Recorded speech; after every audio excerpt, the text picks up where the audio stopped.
let's start with some simple announcements. The Ancient Weapon Design Challenge poll is now up. I will not click on this because you will see who I voted for. So go on it, make your vote, and make sure you read through how to vote because there's a little rule on how to do it. Please vote. And yeah, the winner will win a number of things. There are two winners. There's the judge winner and the poll winner. Both have different types of rewards. They might have the same reward. It just depends on what they have already and what they need. The next challenge, I have decided and solidified it, and we'll be sending out a resource pack soon for everyone who wants to join. More people might join it, I'm not sure. But it will be an alien environment, garden landscape. So it's more like an environment, kind of like a geographical, like biology kind of field thing, like what we see with the Avatar, the blue people. Environment study, so how the animals reflect what is happening in the biodiversity of the planet. So that's something that we will be looking at. So big plants, big trees, big animals, weird plants, weird colors, alien environment, unusual color combinations. So that is going to be something that I will put together and send out to you guys. It might be, it might start sometime in the summer. It might be within the next month. I'm not sure how long I'll be out, what the downtime is for the surgery I'll have, but I'm very excited about it. I cannot wait to be in no more pain. So that is going to be in 2 weeks, or less than 2 weeks now. Yeah, I might do classes still. It just depends on, you know, whether or not I'm groggy and all that. Whether or not it'll even be a good class if I start hosting sessions private and public. But I'll let you guys know how big a break it is going to be away from Critique Hour.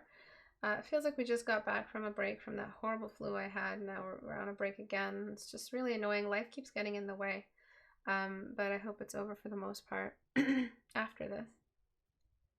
And that's it for announcements. If you want to submit stuff for Critique Hour to be critiqued, please go to the istebrak.com website and click on the Reddit icon here. It'll take you to our Reddit.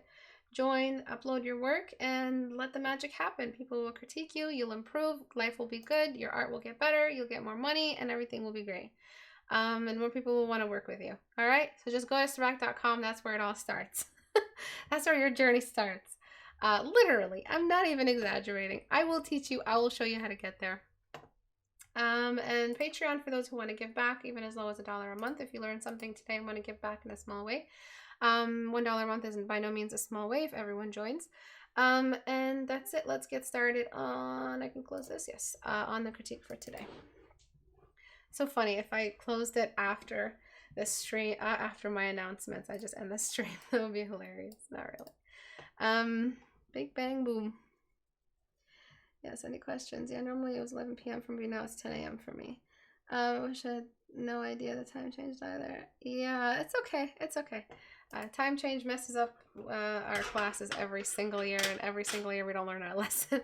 All right. So this piece, I don't understand what you're doing here. So you've got a cool value, so turquoisey cool value, green happening. You've got purple skin.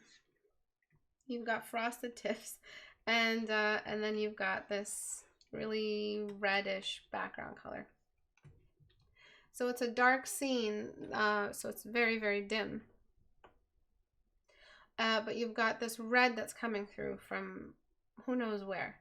Is it a red backdrop? Is it if it's like such a dark scene, what's that red? That is it cloth? Is it the room itself? If it's the room environment light, then that whole color, that purple color, should be affecting all of the colors in this scene. So they should all have like that tint of red in them so that they could all work the same. So before, after, just by grabbing that background color. So even if he is blue, all his blue won't come out in a red room.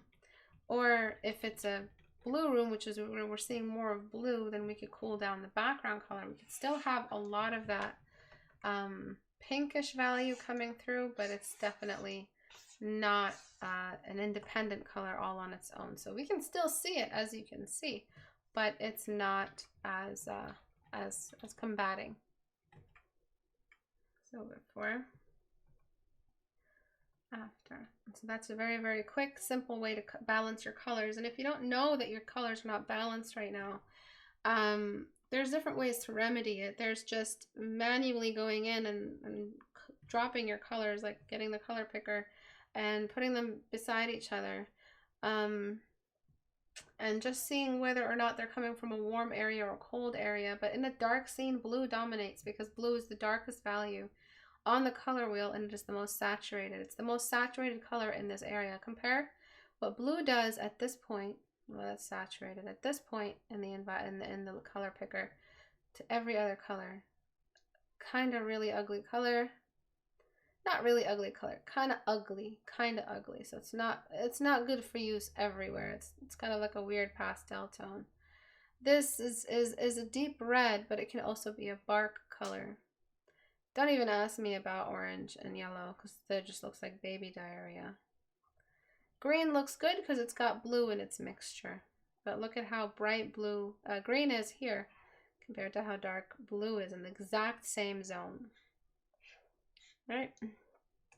So what we want to do is take advantage of the fact that blue can be saturated in a dark scene. Almost always every dark scene is a blue scene. It's just the law of how we work in this world.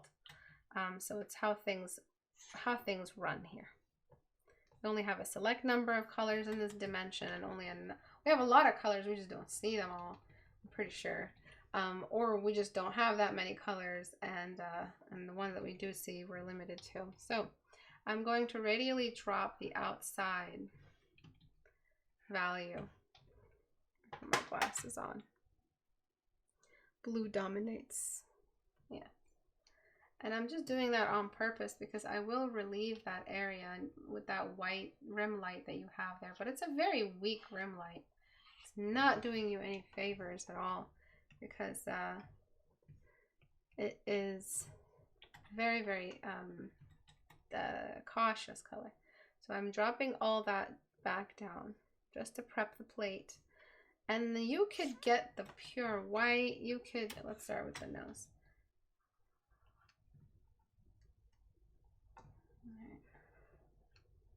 You could get a blue. You could get any color you want. And really go for that rim light, because that rim light is going to be the only reason we see the dark side, which is where the face is. So it's bad framing on your end because you've darkened the scene on the part where the face is visible. We have to bring in some kind of stronger force to bring that face out of that shadow. Nope, not a line. That's not what I intended.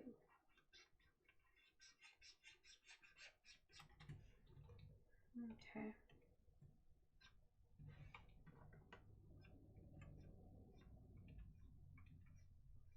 So the nose is very susceptible to a line version of rim light, because it's kind of like a wall.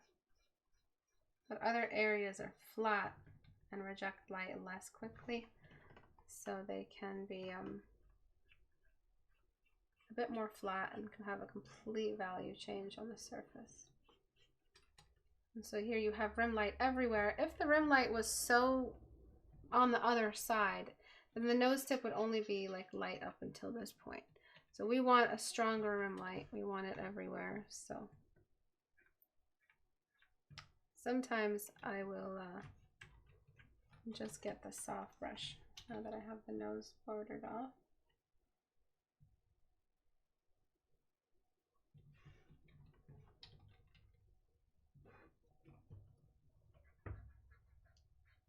So you see we're revealing that half of the face. Oh no, I didn't change layers. Stupid.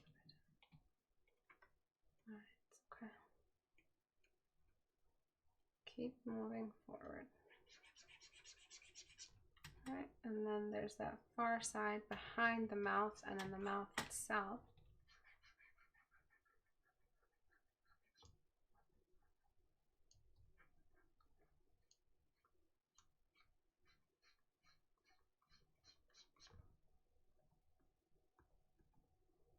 I can't tell you how tired I am of seeing cute characters with horns.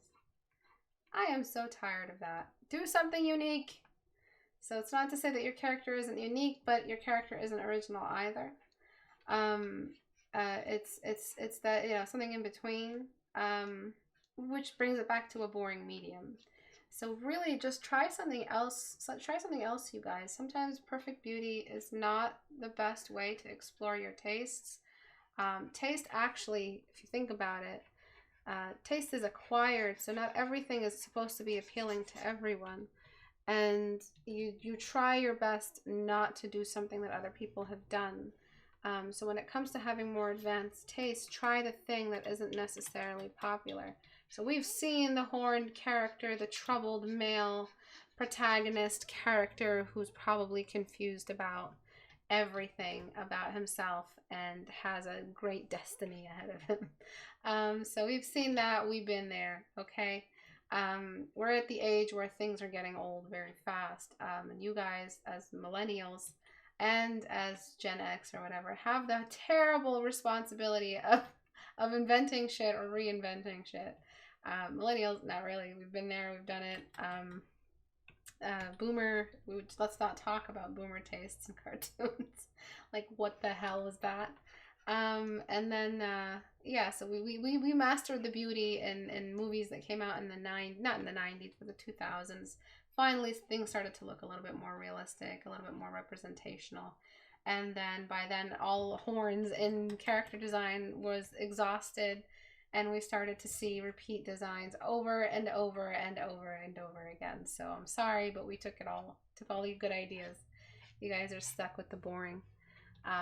Repeat. So do something original. Do something original. The horns look really cool, but there are other types of horns in the animal kingdom. Try them all. Try them all. Don't give up. There are other types you could use. There are other styles. There are other combinations of different symbolism and props to use in your characters. So it's not to say that there's no more originality, but there's also an abundance of artists now, with the internet booming and people sharing their art across time and space more than ever before. So we were seeing repeat ideas a lot now that things are just crazy production speed and production volume. So the best way to counter it is to equip yourself with some more knowledge than others have, than layman has. So more knowledge on, from sciences, more anthropology knowledge. Watch more documentaries. Watch more animal kingdom documentaries. Learn about the different types of animals out there. There are many ways to counteract that basic design look that a lot of the stuff, and I can say this, I have the experience in the field of study, to say it, to tell you that this has been done. Trust me, it's been done. I see 100 horned characters a year, between Critique Hour, not 100, more than that, between Critique Hour and private classes and Reddit and Instagram and ever YouTube, you name it, we've seen it. In movies outside of Critique Hour and classes as well, areas, other media, we've seen all types of horned characters. So try something original, find different character, find different subjects to play around with, and combine different design units. So now that we have a very concrete layout for the point light, or the rim light, sorry, we can start messing around with the lighting. So one reason why we're seeing this light is because it's coming from the side, and so we can throw in that glow. And let me delete, because the shoulder is in front of that glow. And then if I were, oops, select inverse, filter, let me soften it up a bit, just because my brush is, oh dear, oh my, did I paint it on the character? I did, I effing did. All right, I'm gonna have to redo it, so. Yeah, no, I just don't want to lose a lasso. This is how desperate I am at not losing the lasso. Okay, so we're good. We're chilling. All right, as my friend likes to say, we're chilling. Okay, so new layer, and then filter, blur, Gaussian blur. So what are some of those repeat things that you guys see sometimes that you're just sick of seeing? What are some ideas that other artists have thrown at you? All right, so I got that. I'm gonna keep that separate. I don't really need that lasso. So what you've done here is you've kind of given us a light where there's nothing happening. So if you wanted to, you could start adding some detail to the back, because if you're going to show us the back, give us something interesting, or else frame it in a different direction. So I'm just going to throw in a back muscle and just a basic shoulder muscle, nothing too pronounced. And then another one kind of over there, like a weird spine going on. And then what you've done is you've used too much soft brush in certain areas as well. So we're missing out on a lot of structure. Wings, furry characters, anime eyes, pretty girl fairies, no wing variations. Lord help me. Putting blocks over people's eyes because it's so deep and edgy. Oh, so like blocking out the eyes. What else? No, the most common thing in the world, masks. Yeah. So I'm just strengthening the radial shading on the nostril, just so we have a little more contrast. You're really missing out on a lot of contrast, so we're just reintroducing that. I'm just borrowing the hair color. So the rim light should not be the most interesting thing here at all, but it is, so we need to fix that. He looks a bit mischievous, and if that's something you wanted, that's good, but it's a very basic expression.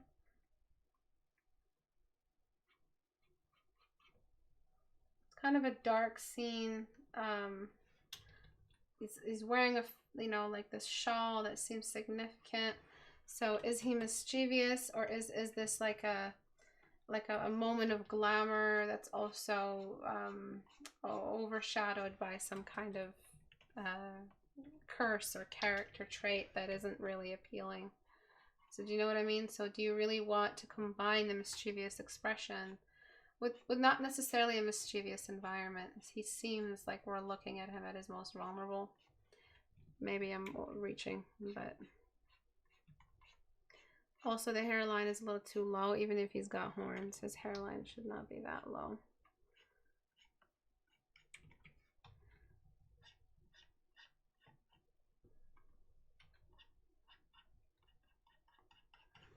And then I'll fix that in a bit. And then your radial shading on your the horn is also very boring. One singular value traveling over a large, like a larger space, and no variation across it, even though it covers a lot of the canvas. So a little bit of radial shading goes a long way, showing only some of the horn.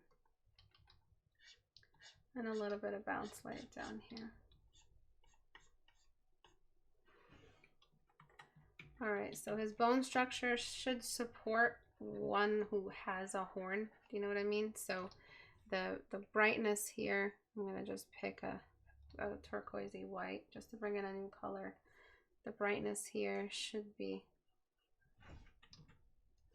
representing that sub, kind of like it's like a surface, like a subsurface, not scattering or anything like that. It's just not an outer glow. It's just the strength of the bone structure pushing the bones out, and kind of like the horns are growing from the cheek area out. All right. So this critique really isn't about any one particular thing. It's about all the things that are happening in this painting. So a little bit of light beside the nose. It's okay if it's not perfect. Lay things down. Lay things down where you know they should be, and then go back and adjust their intensity with your smudge brush. And I am so tired of seeing the super smooth mouth, chin area. Let's see those jowls. They're really fun. They're really great, and they actually add a lot of character and a lot of realism. There's nobody who has a perfect jawline like that. Everybody has some kind of muscle there. If they can move their mouth, there's muscles there. So just go for it. A little bit of shadow down here since the light is coming from above. And another thing that annoys me about these character designs is just this long face business. This it's like Tumblr came and just ruined everyone's art style and left, and I was left to clean up the mess. I hate you, Tumblr. I don't know how many red noses I've had to fix, how many thick eyebrows. Nothing wrong with thick eyebrows, but just completely undetailed blobs of an eyebrow. I've had to teach how many bad habits when it comes to lip shape and expressions and head size, and all from this weird era in the Tumblr development period where it came in and all styles are great and everybody's beautiful, and that's fine too, but not in my class. Just not in my class. Keep it out of my class. There's so much realism to enjoy and so much to benefit from a realistic character design and seeing your character come to life. I'm sorry, style's never done that for me. And that's why I'm out here teaching my realism, you know. But the habits are unbelievable. And those habits that, you know, you love and feel like express you the best come back to haunt you in the future when you're outside of that phase in your life where you were like, styles do a lot for me. You get to a point where you're bored and you're like, styles don't do it for me anymore. I need realism. I need that advanced look. I need to feel good about my art. I need to feel like I'm knowledgeable, like I did all this for something, and then, you know, I've amounted to a big skill set that, you know, is not that common to have. And so it's easier to adapt a style and copy it. It's easy to go buy an expensive Cintiq, but it doesn't necessarily mean that you've got, you know, the actual skill set of making something look real on a page. And so eventually the style will not satisfy you. The Cintiq never made you draw better. And yeah, you wake up to the reality that you're just gonna end up here. You're gonna end up right here, baby, right here in the classes. Okay, Istebrak, what's radial shading? I give up. All right, so I'm adding a little bit of light over here. A little bit of light on the nostrils. Anything that might be wet, catching some light. I'm just laying down like really strong values everywhere. And then I'll go back and adjust as I go. A little bit of a shine right here. And then some speckles along the cheekbone. And then just other things that I'm going to smudge. I'm going to adjust the size of the eye because it's a bit small and dislocated. So it's a bit far away considering it's a 3/4 view eye. I feel like naturalism is timeless and will have its appeal even for people in hundreds of years, while styles often have a trend for some time. Yeah. And there's a lot about a style that is very appealing, that draws the masses to it. So it kind of is a very era driven, very it's like a trending thing, which is, as an artist, you yourself have defined yourself by not imitating what the masses do. But all of a sudden you're drawing what everybody else is drawing in the style they're drawing it in. God forbid you have some individuality, and you know, God forbid you don't get likes, because it's all about those likes. So if that's what it's about for you, I mean, I'm judging. I'm not gonna say I'm not judging. I'm not here to not get canceled, or I'm judging. But it's up to you what you want to do with your time. I'm just telling you, trust me, you will eventually get sick of it. And you will want something different. You will want to do something different. The simple horns on a blue character is not going to satisfy anymore. Nothing's wrong with this, but I am judging. It is my job as the teacher to pass judgments and, you know, show you what the options are, what your options are in general. So, So I'm going to lengthen the eye a little bit, because it does feel like it does not belong to the face. It's kind of a very strange thing for me to do, to oversize the eye. I'm usually shrinking the eyes. But the rotation is so strong, it's almost a side view, but you're showing us the other side. So that's why I was ready to erase some of that far area.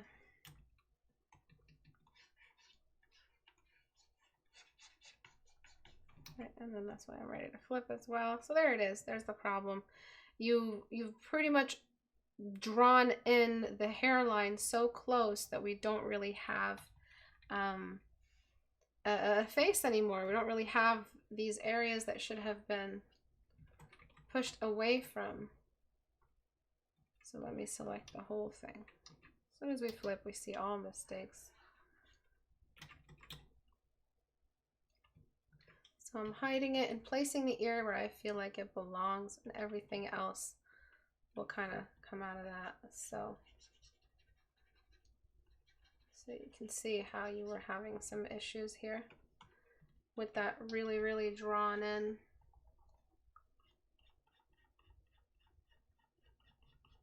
hairline. And if he's a creature that has horns growing out of his head, I really don't feel like you should be worrying about you know, ears that are too big, or a face that is too obscure, or something like that. Right.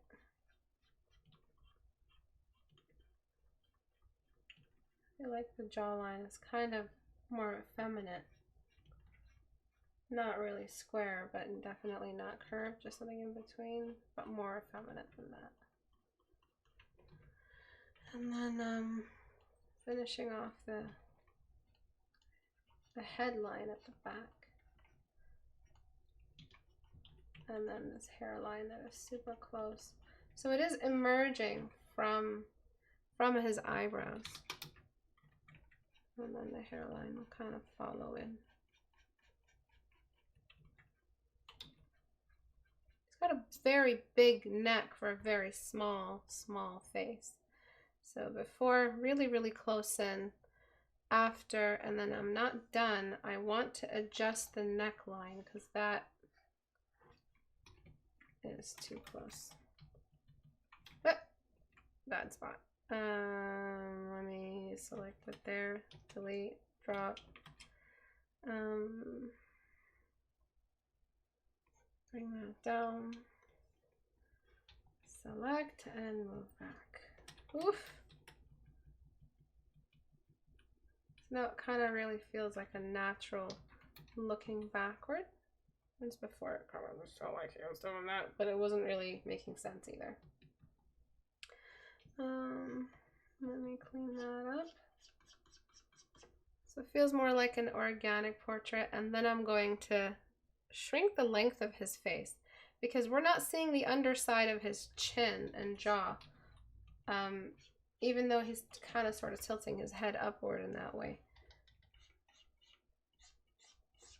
So I'm not reading your comments on my little rant about originality. Teacher's judgment is a necessity, and how deeply I understand it. Yeah, all I know is I need to study anatomy, or at least understand it, to draw from my mind. Yeah, that looks so good already. Methinks this artist did not flip the canvas. Yeah, it's a given. Sometimes you notice trends if you're at my age and after this much. So if a student has long face syndrome, which you do, if a student doesn't understand symmetry, which the student's having issues with, if they're at that point in their style where oh, pupils are boring, let me give every character a glowing eye. Not that this student is doing that, but I've noticed trends. They most likely are not a canvas flipper, symmetry drawer, symmetry line drawer, or researcher for their portraits. You know, it kind of comes hand in hand, which they will eventually mature out of. Have faith that every artist who was ever bad, every artist who was good today, was bad at one point, right? So we understand eventually that they are not going to stay in this realm, that they will naturally want to leave it, this natural growth. Like, remember when you were a kid and you were like, I can't wait to get older. That drive is what makes you go further in your life, get past certain areas in your life so you're not stuck in the same area too long. So just because I'm making judgments on this artist's tastes, I'm not making judgments on the person. Just this point in time, and warning other artists not to spend too much time in one style and let it destroy your potential forever. So I'm letting that highlighter carry upward to exaggerate that bone structure. It's kind of like contouring and bringing down the cheekbone, but radially. Look at that. I'm shrinking my brush as I bring in that cheekbone. I'm just showing that strength in the bone structure that this species might have to them. Then maybe we could try something else with the horn. And let me tell you something about, after all that time on Instagram, again, another moment of a teacher's judgment, I can't say this without sounding rude. And I don't care. I've always been kind of called rude, even when I don't care about, I haven't tried being rude, or I don't care if it's a special character to you. I don't care. I know that's crazy to say, but I am so tired of hearing the excuse, this character is close to my heart, so yeah, I like these types of horns, or this character I've written. Just like, you don't, you know, if you liked somebody when you were young, or a boy band, you don't like them anymore. You've matured out of it. You will mature out of this too. And it's just to tell you that your tastes right now are not going to be your future self. So if I hear another excuse where this character is so important to me and it's related to a really, and they'll have a fail-safe in there, they'll have a trap, like this character is related to a family member who I've lost. So I won't even be able to say anything. I'll just be able to say, I wouldn't be able to say anything at all, actually. I wouldn't be able to say, change the horns. These are boring-ass horns. Do something else. I won't be able to say that either, so I just keep my mouth shut because it's related to someone they lost. So who might have held to tell them, you know, don't care about the person you lost, right? I can't say that. But that's not what I'm saying today. I'm not saying that it's not important to you. I know it's important to you. I'm saying that it's not, it being important to you should not limit your tastes developing. Your development of your taste should not be limited to what is momentarily important to you. Because I promise you, it will not be important to you in like a year or two. You'll be like, what the heck was I thinking? Or this is not really me anymore. Or yeah, that was a time in my life, but I'm past that. Everybody has those moments when they think back to what they used to draw and they just don't want to draw that anymore. So just limiting your ability to get critiques, posting art online, combating every critique that you might get, or just limiting yourself to a niche, a group of people who won't critique you but give you compliments. Instagram is very good with that. DeviantArt is very good with that. Avoid those groups if you really want to get good, like get really good, because those groups will limit you. They'll mute your ability to develop, and they'll entertain your momentary and very immature prospects, perspective, and limit your prospects. So, yeah, bit of advice from someone who's been there. Oh, trust me, I had an original character for every fucking month of the year, day of the week. But in the end, where are they now? They're not here. It was fun while it lasted, but they're not here. They entertained a lot of my habits. They didn't really, they catered to my momentary immature tastes. So certain type of face, certain type of beauty, certain type of pose, certain type of concept. I never really sketched old people. God forbid I drew an old person, just because I was just so immature and I thought all cool characters are young. So like, you know, explore something different. And there's that darker side, that darker taste that I used to have. I wouldn't say it was gothy, but I would say it was definitely not macabre either. It was more like you know, I love dark scenes, dark characters, witches, pale eyes, you know, characters that are just challenged, and you know, all that villainy. So so I was there and I realized it was limiting the amount of ranges I was drawing portraits in. Everything was in a dark scene. I did not know how to draw a character in a daytime scene. And then eventually, again, I limited myself. So I'm bringing in a blue here just to bring in a slightly more saturated tone to show a texture change or subsurface scattering. Well, this is subsurface scattering in this case, to the skin. But I can't honestly critique you guys without critiquing your tastes as well. And it's a very weird thing to be able to want to critique, because it's so near and dear to everyone's heart. It's so close to what their identities, and it's akin to critiquing their identity. Most critique hours, you'll see me say that I don't want to critique the choices the artists make, just to honor the, you know, their design choices. But times come when I've seen the 1000th horned character and I am just done. I just want to talk about these horned characters that surface out of the ground to mark the day of judgment, on my critique hour once again.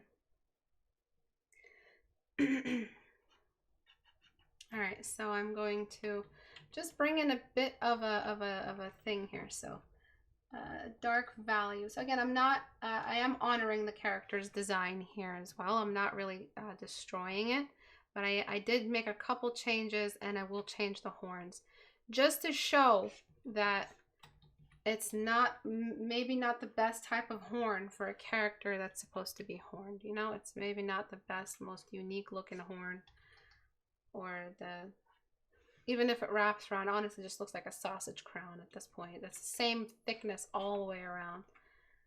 And I just want you to try something else. I'm gonna throw in a lash line. Not sure if it's male or female or whatever else. You know, it's not my position to apply that kind of change. So I'm just gonna go for androgynous at this point.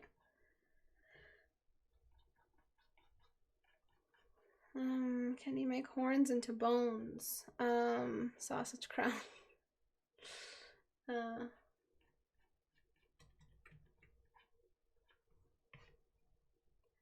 And this part here is looking up, so the lashes in this case would be lighter. And this area, so you know how the horns are lifting up the brow bone, so that's what I'm gonna do on this side. I'm gonna just kind of pull them up, which is what you were missing mostly. And then what I'll do is clean it up back, kind of shave it back a little bit. So we can see the other horns starting. So I wanted to know, how many of you tilt your heads while I critique? How many of you like check the, you know, whether or not a change worked while I critique? Like while you're watching Critique Hour right now, like do you guys tilt your heads a lot? See that little widow's peak I gave? It's just like a kind of go-to for a lot of designers who have to design characters with horns. Just have a look at other designs across media. A lot of artists use this little trick just because it helps us understand the hairline, and it's very awkward to have a straight hairline, look, on a horned character. It just feels so awkward. So the hairline droop is just a go-to in this case.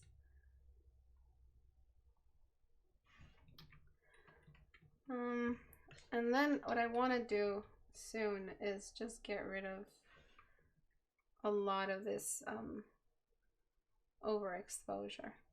So new layer, dark blue, and try to find a terminator line toward that that bounce light down there. So the terminator line is what's left over of the core shadow. How do you find that? By finding the main light that caused all of this. So there might be a cast shadow coming off that universal from the side.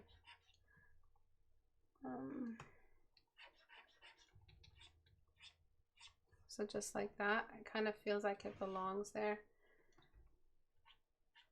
But yeah, at one point or another, I had to do a critique hour talking about critiquing a student's tastes. And it's a good time to do it. Since we're at that point in the year where, you know, New Year's resolutions are long gone. Things that we thought we would keep doing are done. Some of us are still going at it, which I'm very proud of. But for those who've dropped off, it's good to have a quick little kick in the ass. You're not the end all and be all about art, and to say that you are is to limit your potential. So please, please assume that you are just like the servant of art, like you are a supplicant. You worship at its altar, that you're not a gift to art, because as soon as that humility drops, and as soon as it's like, oh, you can't critique my taste, you can't critique my identity, then at that point the humility needed to improve is gone. And that's the killer of improvement right there. If there's no humility, there's no critique, there's no improvement, there's no self-reflection. There's no self-reflection, and then there's no improvement as a result. I'm going to get that blue, that really saturated blue, and throw it on the nose with color layer, just to show that there's a bit of subsurface there through the light in the back. Well, it might have been too much. Let me flip the canvas and try it on this side. Even saturation and color choice is different from side to side. Isn't that crazy? Okay, so yeah, see that terminator line? See how important it is? That's the initial native shape of the head responding to the primary. The point light, I mean, the rim light right now is not the primary. It is actually a supporting actress. It's this actor. It's not even though it looks pretty, it is not the maker of the painting. The maker of the painting is why we can see the portrait, which is the headlight. So I'm going to blur away at some of this. I might dim the whole thing with one of these guys. Whoops. No, it's this one. One of these, because I can go back. I'm going to saturate just to bring things back. Because if I do this, I can go back and be super selective about what is bright, what is permissible, and that'll make things even more interesting.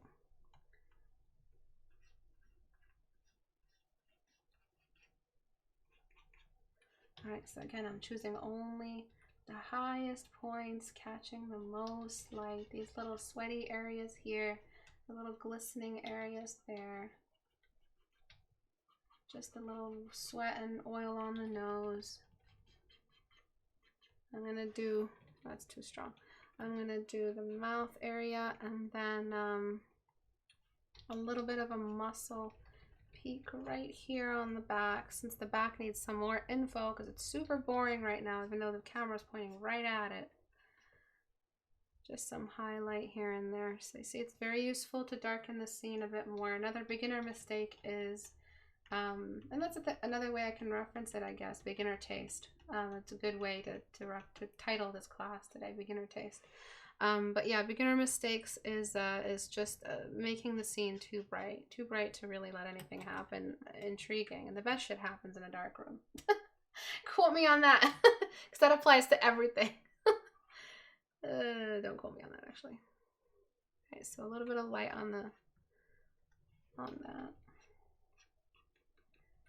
All right, and then I'm going to ease up on the edge, because he's kind of almost tilting his head up, and that tempting me to put a little bit of light underneath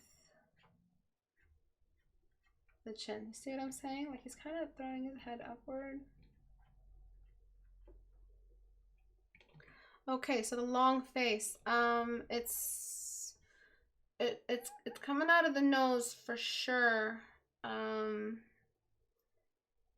So let me do a quick test. So let me cover the top part of the head. Okay, so that looks pretty accurate. And then I'll move this upward.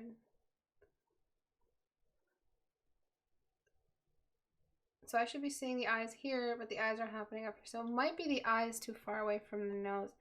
I don't know, let me give it a shot. And I might bring the whole thing down. So it's a multi-tiered dislocation.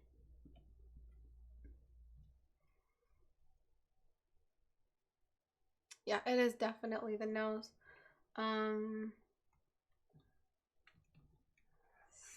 So before I do this, actually, I'm gonna just shrink the nose. That long face look, it just comes from, I'm pretty sure, a Tumblr era sketching phase the artist had.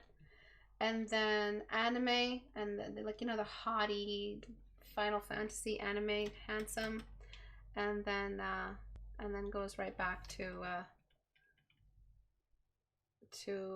just the tastes, I guess. There's certain things I can't say on Critique Hour about what people want to do with their art, but you know, it's their thing. Do your thing. So the nose is a. So you see what I mean by long face? It just feels like it's a step or two out of proportion. Now y'all are wondering, what is it? What was Istebrak gonna say? Is Istebrak cancelled? Shall we cancel Istebrak? Y'all can try. You need me. I'm joking. You guys can't cancel me. Alright, so I'm just tilting the nose there. And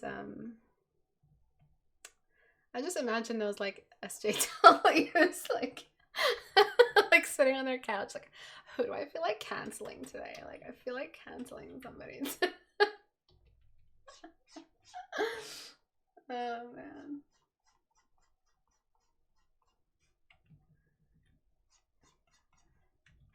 Alright. And then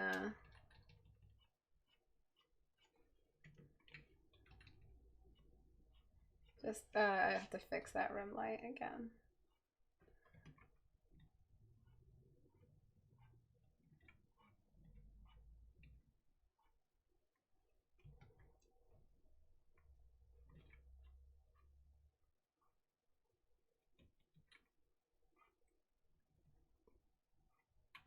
I really don't even know if I'm improving this, because I'm tempted to, oh come on, all right, like widen the eyes and kind of let them get that kind of alien-y look. I'm gonna enter, so see before, after. Kind of like a really nice look. And you did see how I got rid of the eyebrow, right? Just because like biologically the eyebrow hair is no longer needed if they have such a strong brow bone casting shadow. I don't know. I just feel so tempted to lengthen the eye a little bit.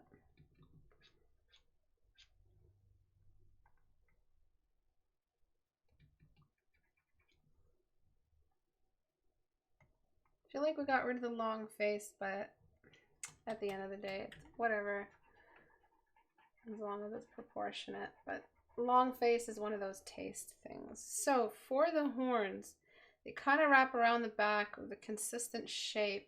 So because the most interesting part of the horn happens around the eyes and it wraps around the back, why don't you just make it thinner the more it moves around the back? Something like a little bit more sharp, more like a shape like this, so that on this angle, yeah, it's gonna, you know, rotate back and wrap around, but it could be at least a nicer shape, something that we recognize.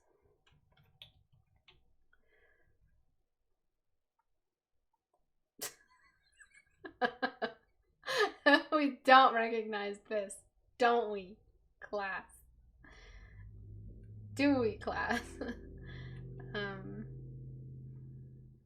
See, like it's a bit more interesting. And then the upward tilt in the ears you can keep, but you could also create this cool relief shape in between the ear and the horn.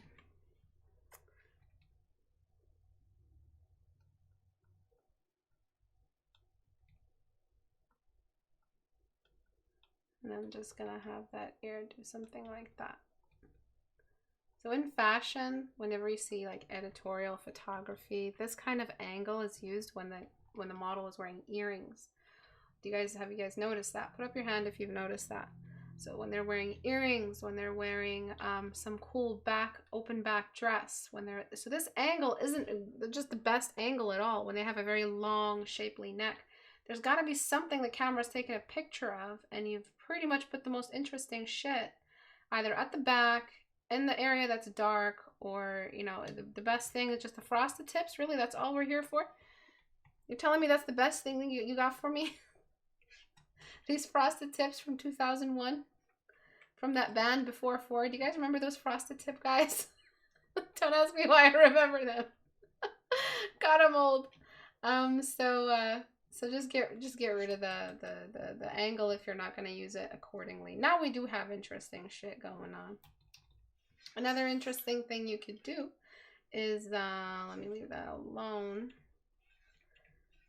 is, Istebrak, you're so old. What do you know about what millennials, what Gen Z likes? You don't even like K-pop. Like, how could you possibly be teaching us? Like, you don't even know what we like. All right, so I tilted the head up a little bit, which is giving him that really cute girl with a pearl earring kind of angle. You know what I'm saying? So this way, and then that way a little bit. Kind of makes him look like he's looking down.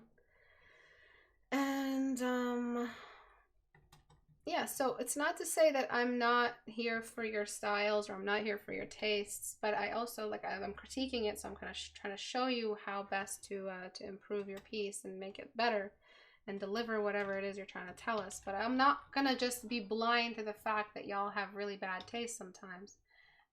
Not because you are a lower quality person or anything like that ridiculous. It's that you just haven't watched enough animal documentaries, man. Just find different horns, find different types of fabric, find different hairstyles, have the courage to draw a really cool long braid so we can have something interesting to look at that has cool coins on it and little strings in it and other stuff that's embroidered to show that he's a person of, maybe he's a seer, maybe he's a prince, maybe he's a person of interest, maybe he's a sex worker, you know, in this cool fantasy Blade Runner type of alien planet. You know what I'm saying? So like you're adding more to richness to your tastes and to your art, and there's a reason why people who are smarter have better taste. I must have amazing taste. Y'all don't even know. I'm joking. So it's that, you know, it makes you, it's not necessarily makes you smarter, but the fact that you went out there to learn that much means you picked up taste on the way, right? All right, so I'm just gonna fix this little mess I made and show you the before. I don't like the lighting still, just the backdrop color. I feel like we could have some cool otherness to the background. Even the most simple blurred background would do a lot. And I'm gonna mess around with some colors at my, what's the term, at my discretion, at my leisure. So I'm gonna throw in some colors, kind of like his own coloring. I'm not gonna jump too far to find each color. I'm just going to mess around to see what I like, what's picking up, what I enjoy. I love blue eyes. All right, that's something that I've never been able to shake off. Some blue lips over here, a blue line on just the highlights of the horn as if the light is picking them up. And then some greens on the same horns, but just speckled, you know, stippled in. And a little bit of that same, like, analogous area, just a little bit more speckling, just to show that little bit of iridescence. And a little bit more here. Oops. We love a bit of androgyny. It's honestly a very pretty character. I love blue eyes with black hair, yes. And some red orange to the VG. No, because it's a cool scene, so you cannot have orange in this VG. All right.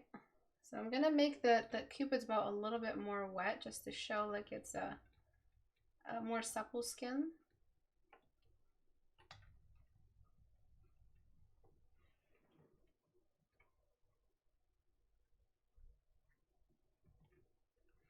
All right.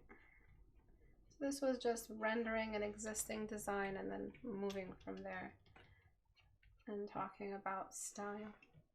So what issues do you guys have? Talk about it. What issues do you guys have with your taste? Do you find that you have bad taste in art? You have bad taste in design? Is that something that you worry about? Is that something that you hope improves? Do you feel like you have good taste? In what way? You can even answer from YouTube as well once the recording is up. All right, and I'm just gonna clean this up a little bit. And then the lashes are, this lash is kind of in the wrong spot, but I don't really care at the moment. Don't know why this is all messed up. And there it is, I figured it out. We just have this empty area where not much is happening, and we've closed off the room, the side of the room where something is happening, which is the space behind. So we kind of feel like we've entered this room, this club, like Constantine enters that weird demon club. And this is one of the characters that turns around and gives us that snobby look. Like, what's that mortal doing in here? That look. Also, you can throw in one of those, which is a hella cool. Actually, I'm going to keep that. Wham! That really did it. And then we can go back and delete the bounce light. Okay. Okay, we're in business now. All my friends draw anime and I'm the only one trying to do realistic, so like I'm alone. I have great taste, but I can't draw. I will always drift to the style I'm used to, not the image in my head. He definitely has a brothel vibe going on, yeah. Like he just had fun in the dark, in a dark room. Definitely need to look at more stuff. Never worrying about my taste, but always worried about my skills. It's hand in hand, as you can see from today. If you're at a point where your skills are low enough that you know, you can't draw what's in your mind just yet, even scarcely similar, your taste and your skill are together, meaning you will find those who you think draw better than you. They might not actually be that high in skill yet. So almost always who we think is good improves as we improve as well. You guys have noticed art that you used to think is amazing, you go back and you're like, what the hell was I thinking? What the fuck? Why did I ever like this art? That's because your taste improves as well. So I added a little highlighter there. I'm going to smudge it out because that area slides so it doesn't entertain as strong a bump. And then if the shadow causes it, we might have a little shadow underneath, just underneath here.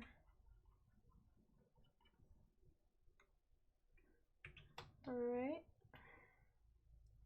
So we've kind of thrown him off to the side, and which it kind of feels really cool that he's not centered. Do you know? Kind of feels like a really cool thing that he's not centered in the scene. I need to go back and start cleaning this area because a cylinder, as you know, is a very, very mild rotation. So it should not be this sharp. It's a very gradual rotation, so it should be a mild line, not a sharp line, if you know what I mean. So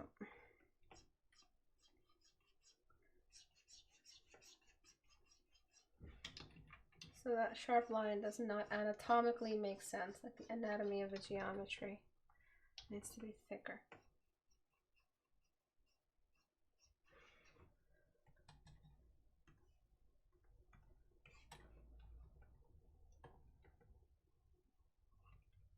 And I'm just amending it.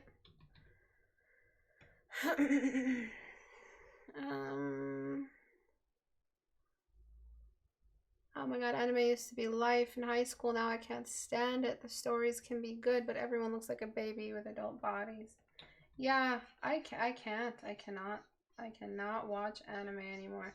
I did watch Demon Slayer because it's okay, I guess. It kind of just plays with its own ideas, and they can draw a character that's not necessarily beautiful, but the people who are beautiful, they explain why they are. At the end of the day, though, it's still an anime, and I feel like I'm in need of seeing a character that's just different in some way. That isn't necessarily super hot, which is why I'm so grateful to have been born in the DBZ time.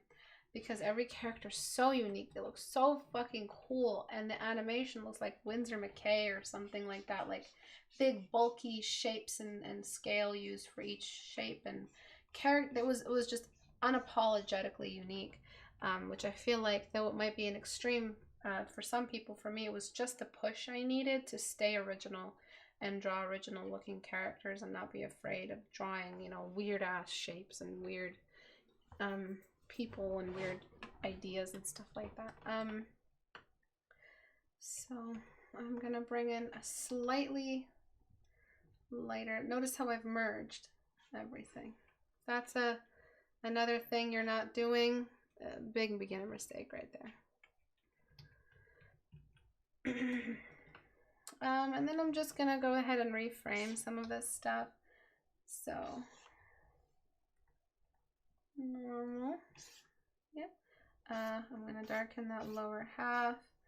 And then I'm not sure why. See, this is another thing that I'm mad about. Not mad about, but like it just explains a lot. Is stuff like where you have fabric that is just evenly dispersed. Your patterns are not even. Just stuff like that. Like stuff that would just kill the read. The artists, you know, younger artists don't care about it. They just don't give a shit. And it's just, it makes or breaks the read of the fabric at this point. It's a symmetrical design. It's a print that is an actual symmetry line on this fabric that you just did not care about. Fix it! Yes, I'm going to use my mommy voice. Fix it! It's killing the read here. Fix it. Alright. I don't care if it's affecting the skin. I'm just going to delete in a second. But I'm trying to show how the light catches the sheen of that fabric. And makes it look like it's more expensive. So he really is like in a brothel or something like that. And I'm going to use my eraser brush to bring out some of that texture. Maybe the super strong texture oil one. Yeah, just like that, baby. And then just use the soft brush to kind of find that sheen line.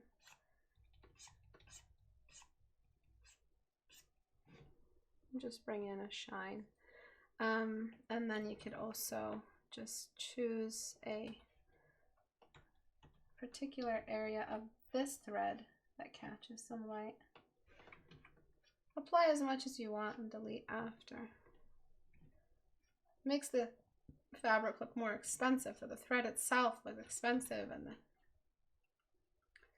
and the whole thing is expensive. So who is this character? Why are they so important? Alright, and then a bit more framing. This way, filter, amplify.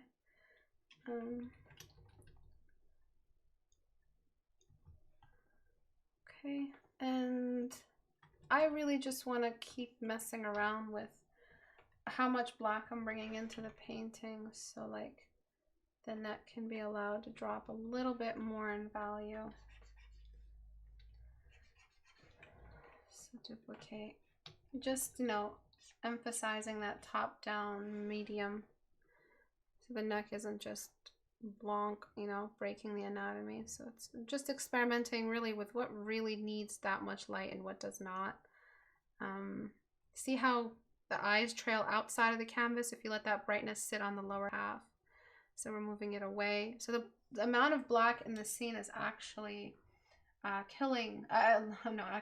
benefiting us, whereas the amount of light you had before was killing the scene because it was this character in a pretty mysterious stance. And I'm gonna let some of the iridescence of his horn kind of really stand out.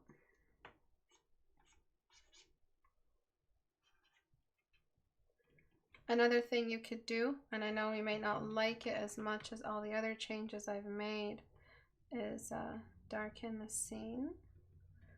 I would do this if it was my piece and I had to publish it eventually, and only brighten the eyes. All right.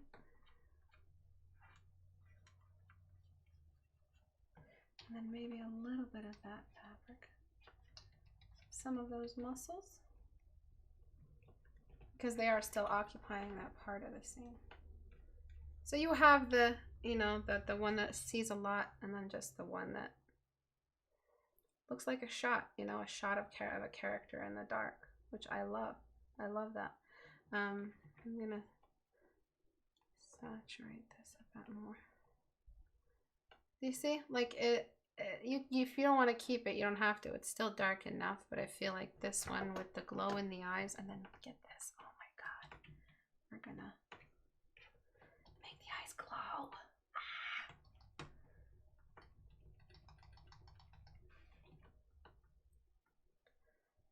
Ooh, baby, yes. I'm just having too much fun with this. Alright, so I want to flatten it. I'm sorry if you don't like the dark version. I love it. And I'm gonna just choose which of these areas here. Actually, I don't want to be irresponsible. I want to show you the before and after without the extra stuff.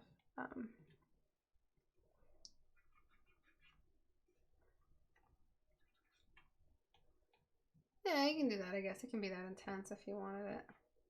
To see how it looks like a lot of subsurface on his nose. But he doesn't need to look like Rudolph, you know. Alright, so I'm going to show it to you before I flattened. So before I did that darken bonanza thing.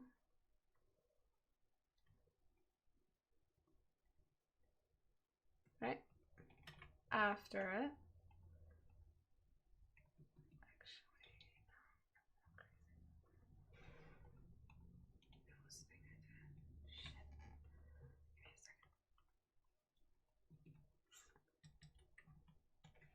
Give me a second. All right. So here's the lighter one, the darker one, and then the complete before. Right. So that longer face. Maybe use the reference now that I look at it. But just that long face, the low hairline, the basic, the horns, and what you did with the fabric. And then after, a little bit more intriguing shape for the horns, though I do admit I changed a lot of that bone structure. And then after. Before, kind of just seems like they're plastered on, like they're flattened on. After. Now it looks like a League character. I keep getting this League look in all of the afters that I'm doing. Alright, so before, I should stop doing it like that. I should just select it and go back. Before, after. So moving the scene, framing it, the point light, the rim light, because you put the face on the dark half, something's got to bring the face out of that. The shape of the horn, just to be a little more different, even if it rotates back and becomes, at least here it can be different. And by all means, please make it ribbed for art. No. There's kids that watch these. Shut up, Istebrak.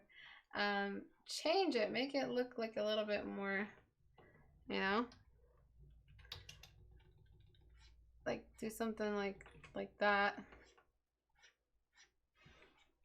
I don't know. I'm not a horn expert. All I know is that I don't want to see a simple sausage, right?